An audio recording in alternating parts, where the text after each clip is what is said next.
Hello students, अब हम illustration number 6 of the study material of the chapter BRS हम solve करने जा रहे हैं। तो अब इस इलस्ट्रेशन में क्या है, on 30 December 2017 the bank column of E Philip cash book showed a debit balance of ₹4610। इसका मतलब क्या है कि कैश बुक का जो बैलेंस है वो 4610 है। मतलब कस्टमर के बुक्स में कस्टमर के बैंक अकाउंट का जो बैलेंस था वो था 4610। ठीक है, तो इसका मतलब मैं अगर इसे लिखना चाहूँ तो ये था कि ओपनिंग जो बैलेंस है ना, ओपनिंग बैलेंस, ठीक है, opening balance as per cash book, ठीक है, एज पर कैश बुक कितना डेबिट बैलेंस है 4610। ठीक है, इसे हम ऐसे लिख लेते हैं ना। अच्छा, 4610 ये हो गया। अब तुम क्या करो फिर, on examination the cash book and you have find that the cheque amounting to ₹6,30,000 which were issued to the trade payable and entered in the cash book before were not presented for payment until that date. इसका मतलब क्या हुआ, मैंने क्या किया, cash book में तो entry डाल दी कि मैंने ट्रेड पेबल्स को पेमेंट कर दी, लेकिन अभी क्या हुआ, बैंक से उन्होंने पेमेंट नहीं एनकैश करी। मतलब मैंने चेक इशू कर दिया लेकिन उन्होंने प्रेजेंट नहीं किया। इसका मतलब क्या हुआ, मेरा बैंक बैलेंस कम हो गया लेकिन पासबुक में अभी बैंक बैलेंस उतना ही आ रहा है, मतलब उधर से कम नहीं हुआ। तो इसका मतलब जैसे 6,30,000 रुपए, तो मैंने क्या किया, कैश बुक में 6,30,000 रुपए का क्रेडिट कर दिया। क्यों? क्योंकि मैंने बोला मेरा क्रेडिट व्हाट गोज आउट। अब इसमें मेरा बैंक बैलेंस चला गया क्योंकि मैंने चेक इशू कर दिया था, तो इसका मतलब 6,30,000 मैंने क्रेडिट कर दिया, लेकिन वो पासबुक में अभी नहीं गया। तो इसका मतलब अगर मान लो मुझे पासबुक का, अब मान लो कैश बुक से मुझे पासबुक का बैलेंस पे आना है, तो मतलब ये एंट्री कैश बुक में हो रखी है, तो मुझे क्या करना पड़ेगा, इस एंट्री का रिवर्स करना पड़ेगा। क्योंकि मैं रिकंसिलिएशन कहाँ से बना रहा हूँ, मैं कैश बुक से रिकंसाइल कर रहा हूँ, तो मतलब क्या करना पड़ेगा, मुझे इसे रिवर्स करना पड़ेगा। रिवर्स कैसे होगा, अगर मैंने पहले क्रेडिट किया था तो अब मुझे डेबिट करना पड़ेगा। ठीक है, तो मैंने डेबिट कर दिया। ठीक है, अब अपन चलते हैं नेक्स्ट एडजस्टमेंट की ओर। Cheque amounting to ₹2,50,000 have been recorded in the cash book as having been paid into the bank on but one entered in the bank statement on 1 January 2018। इसका क्या मतलब है, इसका मतलब ये है कि चेक मैंने डिपॉजिट कराया लेकिन वो क्लियर बाद में हुआ। मतलब मैंने जैसे ही चेक डिपॉजिट कराया होगा, मैंने अपने बैंक अकाउंट को डेबिट कर दिया होगा। डेबिट मतलब डेबिट व्हाट कम्स इन, तो मैंने अपने बैंक अकाउंट को डेबिट कर दिया होगा, लेकिन अभी ये एंट्री पासबुक में इसलिए नहीं आई क्योंकि ये क्रेडिट 1 जनवरी को हुआ है और हम खड़े हैं 31 दिसंबर को। ठीक है, 31 दिसंबर को। ठीक है, तो हमें क्या करना है, अब रिकंसिलिएशन बनानी है। तो इसका मतलब जब मैंने ओरिजिनल एंट्री डाली थी तो मैंने 2.5 लाख रुपए डेबिट किया, 2.5 लाख रुपए मैंने डेबिट किया, है ना। अब मैंने बोला लेकिन ये एंट्री पासबुक में नहीं आ रही। ठीक है, और अब मैंने बोला हमें रिकंसिलिएशन करनी है कैश बुक से, तो हमें क्या करना पड़ेगा, इसका रिवर्स एंट्री डालनी है। तो इसकी रिवर्स एंट्री क्या होगी, अगर मैंने पहले डेबिट किया था तो मैं अभी इसे क्रेडिट कर देता हूं, तो ये मेरी रिवर्स एंट्री होगी, है ना। अब अपन चलते हैं इसके बाद वाली, a cheque of ₹73,000 had been dishonoured prior to 30th December but no record of this fact appeared in the cash book। अब ये बड़ा इंपॉर्टेंट है। अब जैसे मान लो चेक डिसऑनर की क्या एंट्री होती है, सबसे पहले तो हमें ये समझना पड़ेगा। ठीक है, तो चेक डिसऑनर की क्या एंट्री होती है। अब आप ये समझिए, जैसे ही मैं बैंक को बिल्स, अब जैसे मान लो मैंने बिल्स रिसीवेबल था, तो मैंने बैंक को चेक मतलब मैंने बोला बैंक को बिल्स रिसीवेबल दिया, तो बैंक ने एंट्री क्या डाली, बैंक ने मुझे पेमेंट कर दी उसी समय, तो बैंक के यहाँ से बैंक आउट हो गया था और बिल्स रिसीवेबल उसे रिसीव हो गया था। तो उसने क्या किया था, उसने मुझे बैंक से पेमेंट कर दी थी। ठीक है, तो उसने बैंक ने क्या एंट्री डाली थी, बिल्स रिसीवेबल अकाउंट डेबिट, क्योंकि बैंक को बिल्स रिसीवेबल रिसीव हुआ टू बैंक। अब मान लो कि अब अगर वो, जैसे मान लो अगर वो बिल्स रिसीवेबल कैंसिल हो जाता है तो वो क्या बोलेगा, मुझे ये पैसा कस्टमर से लेना है, तो वो कस्टमर को डेबिट मारेगा, कस्टमर टू बिल्स रिसीवेबल। तो मतलब उसे क्या करेगा, वो क्या करेगा, अगर मान लो बिल्स रिसीवेबल डिसऑनर हो जाता है तो वो क्या करेगा, आपके अकाउंट को डेबिट करेगा। क्यों? क्योंकि वो आपसे पैसे लेगा, क्योंकि आपका बिल था जो डिसऑनर कर दिया। ठीक है, मतलब मान लो आपके कस्टमर ने आपको बिल्स दिया था, वो आपने बैंक से एनकैश करा लिया था, वो पैसा आपके बैंक अकाउंट में आ गया था। अब वो कस्टमर को पैसा बैंक को देना था, लेकिन वो पैसा बैंक को नहीं दे पाया, तो बैंक अब आपसे लेगा वो पैसा। ठीक है, अब आपसे लेगा तो आपके अकाउंट को क्या करेगा, डेबिट करेगा। तो वो बोलेगा 73,000 रुपये मुझे आपसे डेबिट लेने हैं। ठीक है, अब मैंने ये बोला, अब आपको माइंड में हमेशा चीज़ याद रखनी है कि अगर कोई भी चीज़ पासबुक में है और वो कैश बुक में नहीं है, तो इसका मतलब क्या है, हमेशा वो एडजस्ट करना है हमें। ठीक है, एक्सेप्ट कि पासबुक में कोई एरर ना हो। ठीक है, तो इसका मतलब अगर पासबुक में डेबिट हुआ है तो मुझे कैश बुक में क्रेडिट करना है। मतलब ये एक्चुअल में क्या है, मेरा कैश बैलेंस कम हो गया है। क्यों? क्योंकि मुझे तो ये एक्चुअल में ये मतलब पेमेंट करनी पड़ेगी 73,000 रुपये बैंक को, तो ये मुझे एडजस्टेड जो मैं कैश बुक बनाता हूँ ना, उसमें ये लेना पड़ेगा। क्यों? क्योंकि ये तो मेरा एक्चुअल में कैश बैलेंस आउटफ्लो हो गया। क्योंकि मैंने आपको एक फंडामेंटल बताया था कि अगर कोई चीज़ पासबुक में है और वो कैश बुक में नहीं है तो हमेशा ट्राई करो कि जितनी भी एंट्रीज पासबुक में है वो सारी एंट्रीज कैश बुक में होनी चाहिए। क्यों? क्योंकि पासबुक में अगर कोई चीज़ पैसा आ चुका है या पैसा जा चुका है तो आपको वो कैश बुक में लेनी ही लेनी पड़ेगी एंट्री, ठीक है। तो ये आपको फंडामेंटल याद रखना है ना, ठीक है। A dividend of rupees 3,80,000 paid direct to the bank had not been recorded in the cash book. अब देखो अब क्या हुआ, डायरेक्टली है ना डिविडेंड मुझे बैंक में मिल गया, तो अब इसका मतलब क्या हुआ, बैंक ने मुझे क्या किया होगा, क्रेडिट कितने से, 3,80,000 रुपये से। तो इसका मतलब क्या हुआ, ये एंट्री अब मुझे कैश बुक में लेनी है। अब मैंने बोला बैंक ने जब मुझे क्रेडिट किया, बैंक ने क्रेडिट किया मतलब बैंक के लिए लाइबिलिटी है तो मेरे लिए एसेट है, तो ये 3,80,000 क्या होगा, डेबिट। मैंने आपको फंडा समझा रखा है कि अगर वहाँ पे जैसे आप ऊपर देखो, अगर ये डेबिट है तो यहाँ पे क्रेडिट होगा, यहाँ पे अगर क्रेडिट है तो यहाँ पे डेबिट होगा। तो ये अब ये भी क्या है, एडजस्ट होगा। क्यों एडजस्ट होगा, इसका लॉजिक समझिए आप, क्यों एडजस्ट होगा ये, क्योंकि अब आपकी ये डिविडेंड पास, मैंने क्या बोला था, पासबुक में जितनी भी एंट्रीज है वो सारी कैश बुक में होनी चाहिए। हाँ, लेकिन ये जरूरी नहीं है कि जितनी भी कैश बुक में हो, जैसे चेक वाली एंट्रीज थी ना, चेक डिपॉजिटेड, चेक प्रेजेंटेड, ये वाली एंट्रीज मतलब ये जरूरी नहीं है कि कैश बुक वाली सारी पासबुक में हो, लेकिन ये जरूरी है कि पासबुक वाली सारी एंट्रीज कैश बुक में हो। तो मतलब ये भी एडजस्ट होगी कैश बुक के अंदर, ठीक है।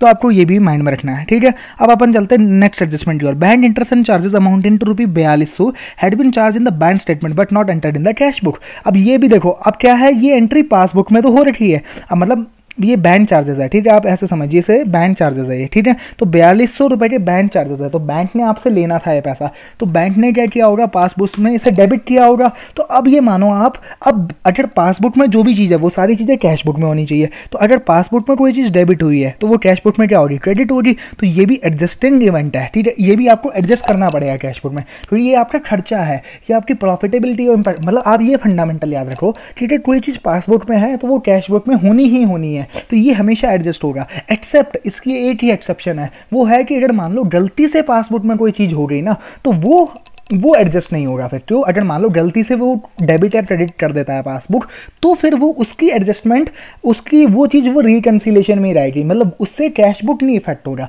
मतलब वो रिकन्सिलेशन का ही पार्ट रहेगा, क्योंकि वो एरर है। वरना ये आप समझो, अगर बैंक में अगर आपका पैसा आ गया तो आप ऐसे थोड़ी ना बोल सकते हो ये मेरा पैसा नहीं है, तो आपको उसकी एंट्री तो कैश बुक में डालनी ही डालनी पड़ेगी, ठीक है। तो ये सबसे इंपॉर्टेंट फंडामेंटल है। No entry had been made in the cash book, ठीक है, cash book for the trade subscription of ₹10 paid with a bankers order in November 2017। अब मतलब क्या हुआ, बैंक ने पेमेंट कर दी किसी को, ठीक है, लेकिन अभी भी वो कैश बुक में नहीं एंटर हुए। इसका मतलब क्या हुआ, 10,000 रुपये बैंक ने पेमेंट करी मेरे बिहाफ पे, तो बैंक क्या करेगा, मुझे डेबिट करेगा। क्यों? क्योंकि वो 10,000 रुपये तो वो मेरे से लेगा, ठीक है। तो अब ये आप चीज़ समझो कि ये एडजस्टिंग है। क्यों? क्योंकि मैंने क्या बोला, जो भी चीज़ पासबुक में है और वो कैश बुक में नहीं है, तो अब हमें ये एडजस्ट करना है। अब अगर मान लो वो डेबिट हुआ था, तो इसका मतलब क्या हुआ, मेरे कैश अकाउंट में से क्रेडिट होना चाहिए। क्यों? क्योंकि मेरा एसेट अब कम हो चुका है, तो ये मुझे एडजस्ट करना है, ठीक है, ये एडजस्ट करना है मुझे, ठीक है। अब ऐसे ही आप सिमिलर लाइन पे आप आइए यहाँ पे, है ना। A cheque of ₹27,000 drawn by B Philip had been charge to A Philips bank account by mistake in December 2017। अब देखो, अब ये क्या हुआ, बैंक के पार्ट पे मिस्टेक है, ठीक है। अब अपन समझते हैं इसमें होता क्या है। अगर जैसे मान लो, अगर मैं इस ट्रांजैक्शन को समझना चाहूँ, ये क्या हुआ, बैंक के पार्ट पे मिस्टेक है, तो ये हमेशा आप मान के चलो, a cheque for ₹27,000 drawn by B Philip, ठीक है, had been charge to A Philips bank account. मतलब मान लो चेक बी ने ड्रॉन किया था, ठीक है, तो बी फिलिप ने ड्रॉन किया, तो होना क्या चाहिए था, पासबुक में जो बैंक अकाउंट जिसका डेबिट होना चाहिए था, क्योंकि मान लो चेक किसी ने प्रेजेंट किया, ठीक है, वो बी फिलिप ने ड्रॉन किया था, ठीक है। तो अब बैंक ने क्या किया, गलती से वो ए फिलिप को चार्ज कर दिया, लेकिन ये क्या है, ये एडजस्ट नहीं होगा। क्यों नहीं होगा, मैंने आपको अभी क्या फंडा समझा था, पासबुक वाली चीज़ें सारी एडजस्ट होगी कैश बुक के अंदर, लेकिन इसकी एक ही एक्सेप्शन है, अगर बैंक वाले ने गलती कर दी, तो बैंक वाले ने जो ये 27,000 रुपये जो मेरा अकाउंट डेबिट किया है ना, ये गलत डेबिट किया है। क्यों? क्योंकि इसे क्या था, ये जो इसने मुझे डेबिट किया है ना, ये एकदम गलत किया है। तो ये मेरा क्या होगा, अगर मान लो मुझे अब पासबुक में कोई चीज़ डेबिट है, तो मुझे अगर मान लो ये कैश बुक में डालना पड़े, अगर रिवर्स, लेकिन ये हमेशा रिकन्सिलिएशन का पार्ट बना रहेगा, मतलब इसकी मैं एक्चुअल एंट्री कभी भी नहीं डालूंगा कैश बुक में। मतलब आप नोशनल एंट्री है, ये जो भी हो रहा है ना, जैसे मान लो मैंने बोला डेबिट का इफेक्ट उल्टा क्या होता है, क्रेडिट, क्योंकि अगर मान लो पासबुक में डेबिट हुआ है तो इसका कैश बुक में क्या होगा, क्रेडिट क्रेडिट, है ना, क्योंकि डेबिट का मतलब क्या होता है, क्रेडिट कैश बुक के लिए। लेकिन ये कभी भी एडजस्ट नहीं होगा, ये हमेशा रिकन्सिलिएशन में रहेगा। क्यों? क्योंकि ये बैंक थोड़े दिनों में हटा देगा, ठीक है, ये एंट्री क्योंकि बैंक से गलती से एंट्री डली है, तो ये रिकन्सिलिएशन का पार्ट बना रहेगा। इसी तरीके से सिमिलरली जो ये check deposited but not presented है ना, ये सारी चीज़ें भी आपका रिकन्सिलिएशन का पार्ट बना रहेगी, है ना। तो अब आपको समझना, अब आपका टोटल कितना आ रहा है डेबिट साइड का, अगर मैं देखूँ तो इज इक्वल्स टू, अगर आप देखो तो ये आपका डेबिट साइड का जो टोटल आ रहा है, तो ये आ रहा है आपका डेबिट साइड ज़्यादा आ रहा है, तो इसका मतलब क्या हुआ, 6,50,410 6,50,410 आपका बैलेंस आ रहा है एज पर पासबुक। अब ये अगर कैश बुक में डेबिट आ रहा है तो क्रेडिट बैलेंस आ रहा होगा पासबुक में, तो अगर आप यहाँ पे देख पा रहे हो तो कैश पासबुक में कितना आ रहा होगा, 6,50,410 ये आ रहा होगा क्रेडिट बैलेंस इन पासबुक। अब लेकिन अब आप ये समझो, अब आपको रिकन्सिलिएशन बनानी है, ठीक है, तो इसके लिए आप क्या करोगे, जहाँ जहाँ पे मैंने एडजस्ट लिखा है ना, उससे तो आप क्या करोगे, रिवाइज्ड कैश अकाउंट बनाओगे, ठीक है, और जहाँ जहाँ रिकन्सिलिएशन लिखे है ना, वो आपकी सिर्फ रिकन्सिलिएशन रहेगी, ठीक है। अब आप समझो, अब आप कैसे करोगे, अब यहाँ से कैसे प्रोसीड फॉर करोगे, मैं आपको बताता हूँ, 2 मिनट। अब आप देखिए मैंने एक नया कैश अकाउंट बनाया है यहाँ पे, देखो, है ना, अब ये इलस्ट्रेशन, अब जैसे इसमें मैंने क्या लिखा है, टू ओपनिंग, ठीक है। अभी ओपनिंग कितना आ रहा है मेरे पास, अगर जैसे मैं देखूँ तो ये 4,610 मेरे पास डेबिट बैलेंस था, तो मैंने ये इसे यही लिख दिया, ठीक है।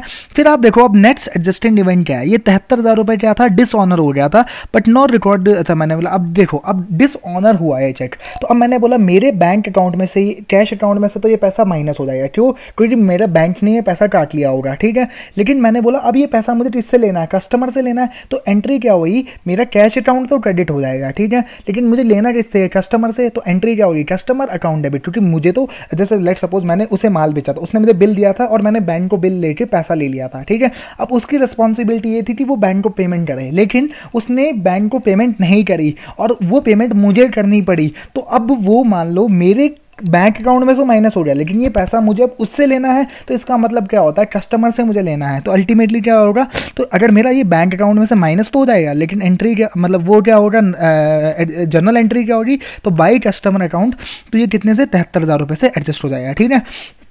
फिर आप समझो ये dividend rupee had been directly received in bank. तो अब मैंने बोला अगर आपको कोई पैसा रिसिप्ट होता है तो cash account debit to dividend, तो मैंने बोला ठीक है, एंट्री क्या हो जाएगी, टू डिविडेंड, है ना, टू डिविडेंड, है ना, तो इसका अमाउंट हो जाएगा आपका 3,80,000 रुपये। सिमिलरली आप देखो बाई, अब आपका दूसरा नेक्स्ट जो एंट्री है ना, वो बाई बैंक चार्जेस हो रहा है। क्यों? क्योंकि बैंक ने आपसे चार्जेस लिए 4200 रुपये, तो ये भी आपने डाल दिया एंट्री। अब आपका देखो नेक्स्ट एडजस्टमेंट जो आपको करनी है वो करनी है 10,000 रुपये, ये है फॉर सब्सक्रिप्शन ऑफ रुपये this when no entry had been made in the cash book for a trade subscription of रुपये दिस पेड विद। अब देखो अब ये क्या है, खर्चा है आपका, ठीक है, तो आपने जो कोई पेमेंट की एंट्री नहीं डाली, तो ये क्या है, ट्रेड सब्सक्रिप्शन लेट्स सपोज, ठीक है, तो हमने ये भी लिख लिया, ठीक है, ट्रेड सब्सक्रिप्शन। तो इसका क्या अमाउंट है, इसका अमाउंट है जैसे 10,000 रुपीज़। तो इसका मतलब क्या होता है, बाई कैरिड डाउन, मतलब कितना बैलेंस आ जाता है अब आपके अकाउंट में, तो मैंने बोला इसका कितना बैलेंस आ जाता है, आप देख लो यहाँ से, तो ये आपको पता चल जाएगा कि कितना बैलेंस मेरा बच रहा है बैंक अकाउंट में। तो अब यहाँ से आपकी BRS शुरू होगी, ठीक है। अब यहाँ से आप क्या करोगे, तो आप लिखोगे बैंक बैलेंस ना, ठीक है, अच्छा, एज पर कैश बुक, ठीक है, bank balance as per cash book, ठीक है। अब आपने यहाँ से रिकनसाइल करना है आपका पासबुक का बैलेंस, ठीक है, तो बुक है ना, कैश बुक। अब फिर आप कितना लिखोगे यहाँ से 297,410, ठीक है। फिर आप देखो, अब आपने जो रिकनसाइल लिखा है ना, अब देखो ये डेबिट होना है, ये क्रेडिट होना है, ठीक है, ये डेबिट होना है, ये क्रेडिट होना है, एक ये एंट्री, दूसरी एंट्री, तीसरी एंट्री ये है आपकी, है ना। तो ये आपको तीनों आपने क्या किया, जैसे मैंने वहाँ से कॉपी कर लिया था ये, तो ये क्या किया मैंने यहाँ पे, जैसे आप देखो समझो ये क्या चीज़ है। तो अगर मैं इनकी नरेशन भी कॉपी कर लेता हूँ वहाँ से, तो जैसे ये है 2 नरेशन और एक ये तीसरी, तो इसका मतलब आप देखो अब क्या होगा, अब आप समझिए क्या करना है अब अपने को, है ना। अब आपको 2 मिनट में समझ आएगा कि कैश बुक का क्या मतलब है।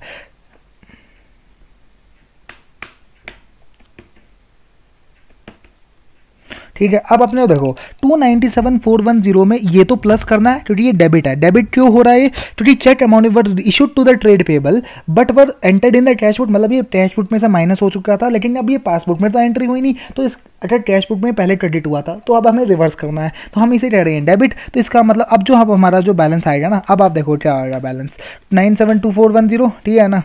अब अगर आप देखो तो ये अल्टीमेटली तो वही चीज़ है, लेकिन अब आप देखो फ़र्क क्या है दोनों में, ठीक है। अच्छा देखो अब यहाँ पे पहले भी 650 ही आ रहा था, लेकिन अभी भी ये यही आ रहा है, लेकिन फ़र्क क्या है, इसमें हमने कुछ बहुत एंट्रीज ना कैश बुक में डाल दी। मतलब इसका फ़र्क क्या हुआ, अब जो कैश बुक में जो बैलेंस शीट में जाएगा ना बैलेंस, वो जाएगा 297410। पहले जो जाता बैलेंस शीट में जो आता वो 4610 जाता। तो आपको ये मतलब समझना, अब जो बैलेंस शीट में इफेक्ट जाएगा ना वो जाएगा 297410। तो ये इंपॉर्टेंट चीज़ है, ठीक है। अब रिकंसिलेशन तो वही है जो हमने पहले बनाई थी, बस वही मैंने कॉपी पेस्ट किया आपके सामने। तो बस फर्क क्या पड़ता है ये अब देखो, अब आप इसे कैसे लिख सकते हो, check issued but not presented, check deposited but not credited and wrong entry in the passbook. आप चीज़ समझो, जितनी भी एंट्री है ना पासबुक में वो सारी एंट्री कैश बुक में होनी चाहिए, लेकिन इसका एक ही एक्सेप्शन है, अगर पासबुक में कोई गलत एंट्री हो गई है तो ये तभी रिकंसिलेशन में आ रही है, वरना मैं भी इस एंट्री का इफेक्ट भी मैं क्या करता कैश बुक में ले लेता, है ना। ये आपको फंडामेंटल माइंड में रखना है।